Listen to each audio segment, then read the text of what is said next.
നമസ്കാരം. City union bank പുതുതലമുറയിലെ ബാങ്കാണ്. കേരളത്തിൽ നോക്കുകൂലിയുണ്ടെന്ന കുറ്റപ്പെടുത്തലുമായി രാജ്യസഭയിൽ കടന്നാക്രമണം നടത്തിയ കേന്ദ്ര ധനമന്ത്രി നിർമ്മലാ സീതാരാമനെ പോലുള്ളവർ ശ്രീലക്ഷ്മിയും അമ്മയ്ക്കും പെട്ട ഈ ഗതികേട് മനസ്സിലാക്കണം. എല്ലാ വശങ്ങളും നോക്കി നടപടികൾക്ക് തയ്യാറാകണം. സർഫാസി നിയമത്തിലെ ചതി തിരിച്ചറിയണം. എങ്കിൽ മാത്രമേ കേരളത്തിലെ സാധാരണക്കാരെ പുതുതലമുറ ബാങ്കുകൾ ചൂഷണത്തിന് വിധേയമാക്കാതിരിക്കൂ. മുഖ്യമന്ത്രി പിണറായി വിജയനും കേന്ദ്ര സർക്കാരിനോട് സർഫാസിയിലെ നിയമപ്രശ്നങ്ങൾ ചൂണ്ടിക്കാട്ടണം. ശ്രീലക്ഷ്മിക്ക് നീതി ഒരുക്കേണ്ടത് സർക്കാരുകളുടെ കൂടെ ഉത്തരവാദിത്തമാണ്. ഈ ബാങ്കിന്റെ കെണിയിൽപ്പെട്ട് യുവ സംരംഭകയും അമ്മയും കുടിയിർക്ക് ഭീഷണിയിലായിട്ടും സർക്കാരുകളൊന്നും അനങ്ങുന്നില്ല. മിണാലൂർ സ്വദേശി ബിന്ദുവും മകൾ ശ്രീലക്ഷ്മിയുമാണ് ബാങ്കിന്റെ അന്യായ നടപടി മൂലം ജപ്തി ഭീഷണി നേരിടുന്നത്. മുൻനിര മാധ്യമങ്ങളടക്കം വാർത്തയാക്കി. മാസങ്ങൾക്ക് മുമ്പ് തന്നെ എല്ലാവരും അറിഞ്ഞു. എന്നാൽ ബാങ്കിന്റെ പേര് പറയാനുള്ള ധൈര്യം മനോരമ പോലും കാട്ടിയില്ല. അങ്ങനെ വാർത്ത വന്നിട്ട് ബാങ്കിനൊരു കുലുക്കവുമില്ല. എന്തു വന്നാലും കുടുംബത്തെ പുറത്താക്കി വീട് നേടാനാണ് ബാങ്കിന്റെ നീക്കം. മൊറട്ടോറിയം നൽകിയതിനെ തുടർന്ന് 2023 ഡിസംബറിൽ കുടുംബം നൽകിയ പരാതിയിൽ ബാങ്കിനെതിരെ RBI ശ്രീലക്ഷ്മിക്ക് അനുകൂലമായി വിധി നൽകിയതിന്റെ പ്രതികാരമായാണ് ജപ്തി എന്നാണ് കുടുംബം ആരോപിക്കുന്നത്. ശ്രീലക്ഷ്മിയുടെ പേരിൽ ഹൗസിംഗ് ലോണായി 29.5 ലക്ഷം രൂപയും ഓവർ ഡ്രാഫ്റ്റായി 10 ലക്ഷം രൂപയുമായി ബാങ്കിൽ നിന്നും 2020 ലോണായി എടുത്തിട്ടുണ്ടായിരുന്നു.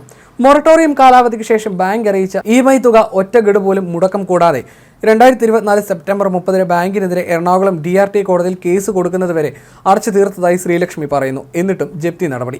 കോടതിക്ക് പോലും വില കൊടുക്കാത്ത നീക്കമാണിതെന്നാണ് വിലയിരുത്തൽ. ധനകാര്യ സ്ഥാപനങ്ങൾക്ക് കൂടുതൽ അധികാരം നൽകുന്ന നിയമമാണ് സർഫാസി. വായ്പയുടെ തിരിച്ചടവ് മുടങ്ങിയാൽ പ്രസ്തുത അക്കൗണ്ട് നോൺ പെർഫോമിംഗ് അസറ്റായി പ്രഖ്യാപിക്കാൻ ബാങ്കിന് സാധിക്കുന്നു. വായ്പ തിരിച്ചടയ്ക്കുന്നതിൽ 3 ഗഡുക്കൾ തുടർച്ചയായി വീഴ്ച വരുത്തിയാൽ ഈടായി നൽകിയ വസ്തു ബാങ്കിന് നേരിട്ട് പിടിച്ചെടുക്കാനും വിൽക്കാനും നിയമം അധികാരം നൽകുന്നു. ഈട് വസ്തു പിടിച്ചെടുക്കാൻ കോടതി ഉത്തരവ് വേണ്ട. വായ്പാ വസ്തുവിൽ നോട്ടീസ് പതിച്ച് ബാങ്കിന് ഏറ്റെടുക്കാം. കടമെടുത്തയാൾ 60 ദിവസത്തിനുള്ളിൽ പൂർണ്ണമായും തിരിച്ചടവ് നടത്തണമെന്ന് നോട്ടീസ് അയക്കാനും ബാങ്കിന് കഴിയും. നിശ്ചിത സമയപരിധിയിൽ കുടിശ്ശിക സംഖ്യ പൂർണ്ണമായും തിരിച്ചടയ്ക്കാൻ സാധിച്ചില്ലെങ്കിൽ ബാങ്കിന് ജപ്തി നടപടികൾ സ്വീകരിക്കാം.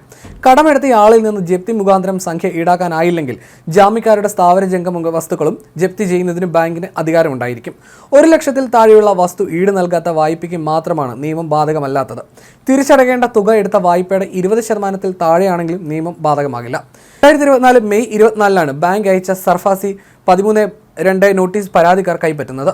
ഒരു മുടക്കവും കൂടാതെ എല്ലാ മാസവും കൃത്യമായി EMI അടച്ചിട്ടായിരുന്നു ബാങ്കിന്റെ ഈ നടപടി. 24 ജൂലൈ 2024 60 ദിവസത്തെ കാലാവധിക്കുള്ളിൽ തന്നെ നിയമാനുസൃതമായി 13(3)(a) പ്രകാരം ഒബ്ജക്ഷൻ അയച്ചത് ബാങ്ക് കൈപ്പറ്റിയിരുന്നു.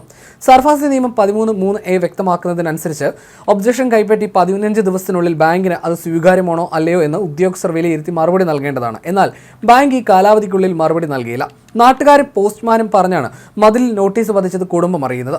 13(3)(a) പ്രകാരം ഒബ്ജക്ഷന് മറുപടി നൽകേണ്ടിയിരുന്ന തീയതിയിൽ നിന്നും 12 ദിവസം വൈകിയും സർഫാസി നിയമം ശാസിക്കുന്ന തീയതിക്കുള്ളിൽ മറുപടി നൽകാത്തത് മൂലം പരാതിക്കാരി അയച്ച ഒബ്ജക്ഷൻ ബാങ്ക് സ്വീകരിച്ചു എന്ന് തെറ്റിദ്ധരിപ്പിക്കുകയും നിയമവിരുദ്ധമായി മതിലിൽ നോട്ടീസ് പതിക്കുകയും ഇതിനെ തുടർന്ന് 21 ഓഗസ്റ്റിന് ദിനപത്രങ്ങളിൽ പ്രൊസഷൻ നോട്ടീസ് പ്രസിദ്ധീകരിച്ചതുമെല്ലാമാണ്. ഈ അവസ്ഥയിലും EMI തുകയായ 33,486 രൂപ മുടക്കം കൂടാതെ ശ്രീലക്ഷ്മി EMI തീയതിക്ക് തന്നെ അടച്ചു തീർത്തിട്ടുണ്ട്. ലോൺ അടവ് മുടങ്ങുന്ന തിരിച്ചടവ് സാധ്യമല്ലാത്ത അവസ്ഥയിൽ ബാങ്ക് സ്വീകരിക്കേണ്ട നടപടിയാണ് സർഫാസി. തൃശൂർ തിരുവമ്പാടി ക്ഷേത്രത്തിന് മുന്നിലെ ചെറുകിട സംരംഭമാണ് കുടുംബത്തിന്റെ ഉപജീവനം. 2016 മുതൽ ശ്രീലക്ഷ്മിയാണ് സംരംഭത്തിന്റെ ചുമതലകൾ ഏറ്റെടുത്ത് നടത്തുന്നത്. അച്ചാറുകൾ, വിവിധതരം കറി പൗഡറുകൾ, മധുരപലഹാരങ്ങൾ തുടങ്ങിയ ഭക്ഷ്യ ഇനങ്ങൾ സ്വന്തമാക്കി തയ്യാറാക്കി വിൽപ്പന ചെയ്യുന്ന അമൃത ലക്ഷ്മി ഫുഡ് വേൾഡ് എന്ന സംരംഭമാണിത്.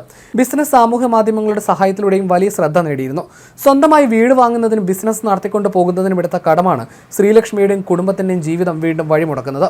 ലോൺ തിരിച്ചടവ് മുടങ്ങിയെന്ന കാരണം ചൂണ്ടിക്കാട്ടി മിണാലൂരിൽ കുടുംബം താമസിച്ചു വരുന്ന 5 സെന്റ് സ്ഥലവും 2 നില വീടും സർഫാസി നിയമം അനുസരിച്ച് ലേലം ചെയ്യാനാണ് ബാങ്ക് നടപടി സ്വീകരിച്ചിട്ടുള്ളത്. എന്നാൽ ലോൺ ഇതുവരെ മുടങ്ങിയിട്ടില്ല എന്നതാണ് വാസ്തവം.